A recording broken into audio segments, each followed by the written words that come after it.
Pursuant to law and precedent, the next order of business is the election of the Speaker of the House of Representatives for the 118th Congress.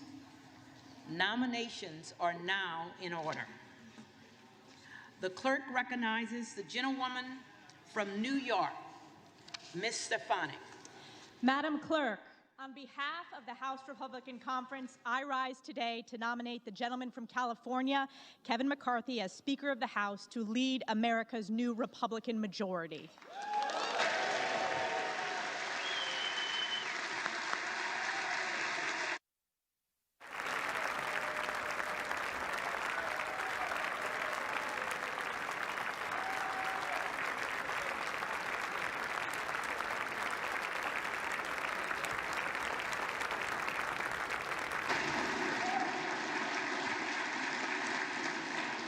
In just 2 years of failed one-party Democrat rule, the American people have suffered from a historic border crisis, rampant crime, crippling inflation, rising energy costs, runaway debt, unconstitutional attacks on our fundamental freedoms, and weakness at home and abroad.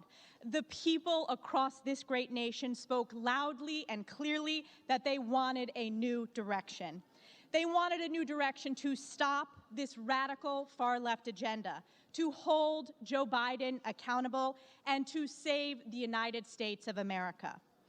Under Kevin McCarthy's leadership, House Republicans drafted a bold vision to put our nation back on track. Our commitment to America is a promise to the American people that this new Republican majority will stand up for an economy that's strong, a nation that's safe, a future that's built upon freedom, and a government that's accountable to the people.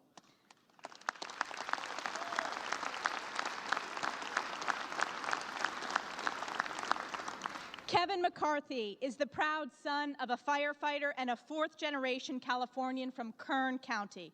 Home to wildcatters, frontiersmen, and the right stuff, Bakersfield embodies the American spirit to work hard and dream big. This spirit that built our great nation is what we need in our next speaker. Kevin McCarthy is a strong conservative. He is proudly pro-life, a supporter of our Second Amendment rights, and he is committed to stopping wasteful government spending and shrinking the size of government. When Republicans last held the majority, Kevin helped to reduce domestic spending and lower the tax burden on hardworking American families. And as a Republican leader over the past several years, Kevin has taken the fight to one-party Democrat rule on behalf of the American people. He helped bring this historic border crisis to the national consciousness, a crisis Kevin made sure Democrats could no longer ignore. He fought for and succeeded in repealing the ill-advised military COVID vaccine mandate. And he stood on this very floor and spoke for a record 8 hours and 35 minutes to not only delay the vote in the House, but to make the case that ultimately defeated Joe Biden and House Democrats' dangerous Build Back Broke legislation. No one in this body has worked harder for this Republican majority than Kevin McCarthy.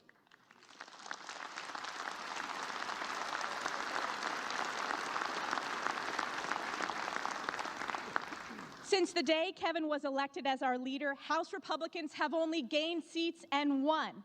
While Republicans in the Senate and state legislatures lost seats, House Republicans are the only ones who have consistently won because Kevin knows what we stand for, he knows when we should engage in the fight, and he knows how to build consensus.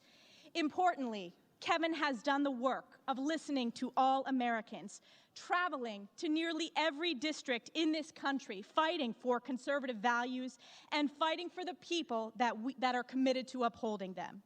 Kevin has shown up in these communities of every member in our conference, and I can guarantee he has shown up in the districts of many of our colleagues across the aisle as well.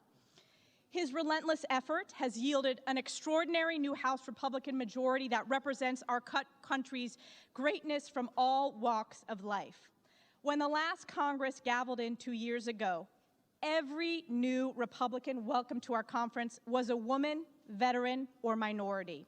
Today's House Republican Conference is the most diverse Republican conference in our nation's history.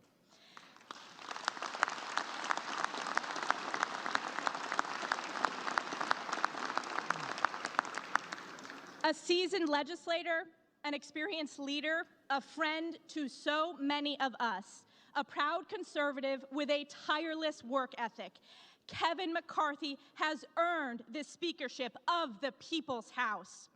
Madam Clerk, as the chair of the Republican Conference, it is my high honor to present our conference's nominee for election to the office of Speaker of the People's House, the Honorable Kevin McCarthy from the state of California, and I yield back.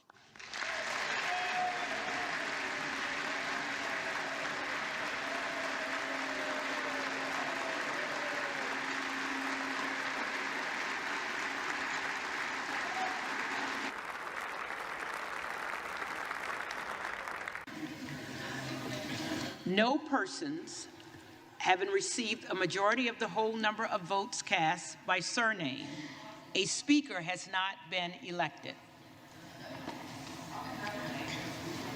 Following the procedure used by the House in 1923 and recorded in Canon's Precedents, Volume 6, Section 24, the clerk is prepared to direct the reading clerk to call a roll anew.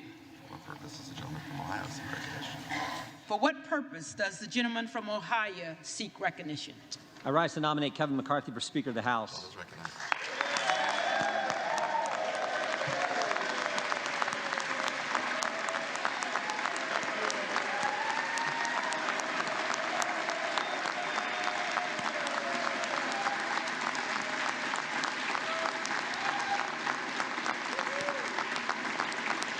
The gentleman is recognized. Thank you, Madam Clerk. I think we have three objectives this Congress, three fundamental things we have to get done in the 118th Congress. First, pass the bills that fix the problems. In 2 years' time, we have a border that is no longer a border. We have a military that can't meet its recruitment goals. We have bad energy policy, bad education policy, record spending, record inflation, record debt, and a government that has been weaponized against we the people, against the very people we represent. So we need to pass legislation to address all that. And I hope my Democrat colleagues will join me. I really do. But I have my doubts. And if they don't, and if Chuck Schumer says, no, we're not going to take up that legislation that we pass, and if Joe Biden won't sign it, so be it. They'll have to answer to the people in 2024. Second, we can never, ever let a bill like the one that passed 12 days ago, $1.7 trillion spent, we can never, ever let that kind of legislation pass again.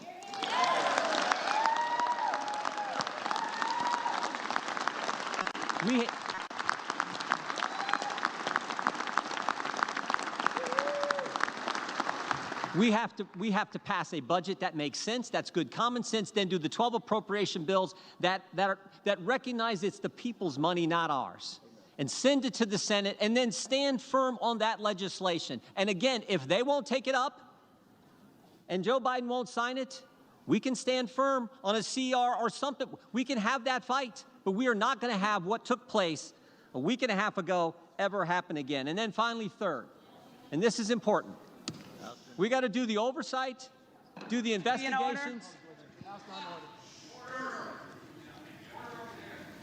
We have to do the oversight and the investigations that need to be done. This idea that bureaucrats who never put their name on a ballot but think they run the country, who have assaulted our constituents' First Amendment liberties, they need to be held accountable. That has to happen. We need to do it.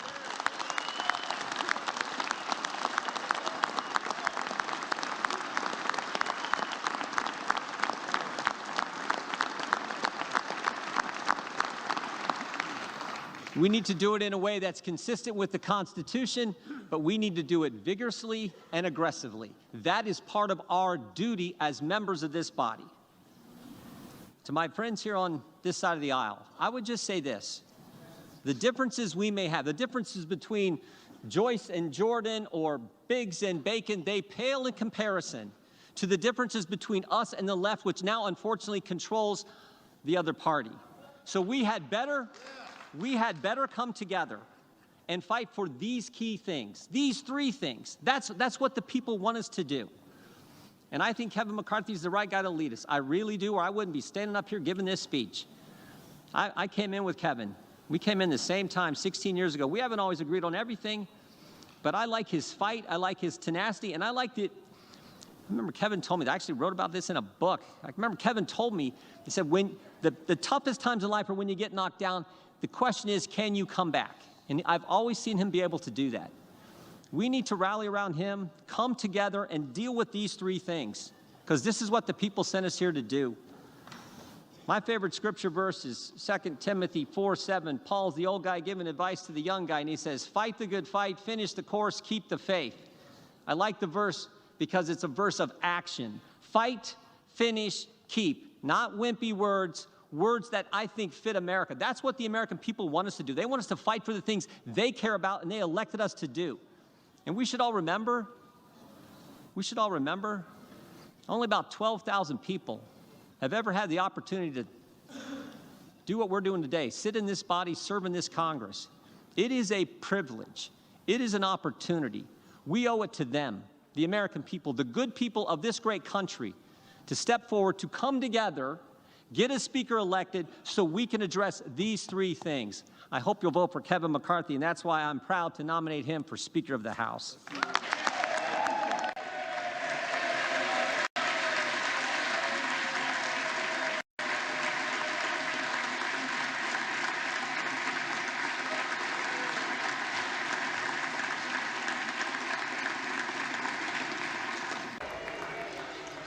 No person having received the majority of the whole number of votes cast by surname, a speaker has not been elected.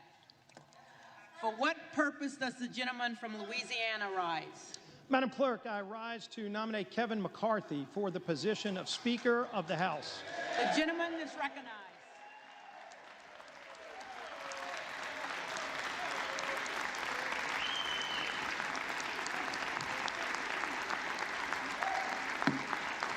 The gentleman is recognized. Thank you, Madam Clerk. We all came here to get things done, to get big things done, to solve the problems. And I hope when we get through today that all of the members on both sides of the aisle will join together with us to solve the problems, to address inflation that is crushing middle-class families, to get control over spending that's driving that inflation, Madam Clerk. Will the House be in order? And we all know what those problems are. We've been talking about them for a long time. We've been proposing legislation for a long time. In fact, it was Kevin McCarthy who put together task forces over a year ago to get members engaged in the process of not just talking about what we don't like, not just talking about what the problems are. We know what those problems are. But how do you fix those problems? And so we started rolling those bills out.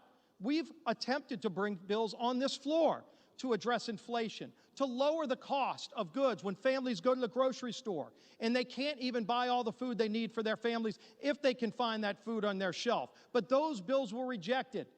If a family has trouble putting gas in the tank to make it to the grocery store, because we've got such horrible energy policies under what President Biden's done to shut down American energy, that families can't even afford to put gas in their tanks. And so we brought legislation to the floor to lower the cost of gasoline. And you know what?